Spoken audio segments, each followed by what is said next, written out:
Druže, ti si dao zakletvu da to moraš da poštuješ. Oni su svi na našoj strani, nego je vrh jako truo. I šta tu nije jasno? Gledaj, zamisli sad, brate, kad bi njih, zamisli sad kad bi njih stoji. Imam 3 dece, školujem decu, pa šta ja moram da radim? Oni su rekli, brate, slušaj, oni su rekli svi, ja sam pričao sa preko 200 njih, što na Karaburmi, što na Petrovaradinu, svuda, što u civilu, što u uniformu. Ne možete ti kaži da očekujete da vam priđemo, da stanemo na vašu stranu sa 50-100 hiljada ljudi. Mora vas bude 500 hiljada, mi dolazimo odmah, stavimo i to je to. Oni su svi protiv ovoga, svi do jednog. Samo što ne smije da kaže. Znači njihov vrh, taj vrh jezgro njihovo, to radi. Kako se stiže do vrha? Tako što si poslušao. Moraš, brate, mnogo da pregaziš dole na dnu da bi došao gore. Acke, to je ono što sam ti ja rekao, brate, zovu sad foru za Kosovo dole, šta se dešava.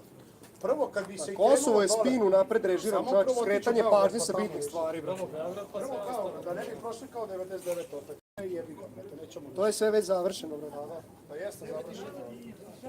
To je spremljena režija, znači, iza ovog vrhovnog vođe stoji najjači marketinški tim na svetu i u svakom trenutku znaš šta treba da napiše. Prosto kao pasulj. Molim. A nije bilo bitno što sam pričao, neozbiljno. Slobodno. Nisam bitno ništa pričao. Dobro.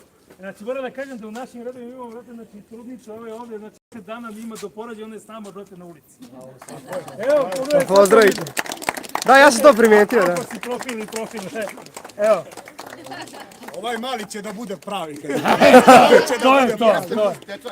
Super mama. Dobro je rekao, da. Ovo je srpska majka.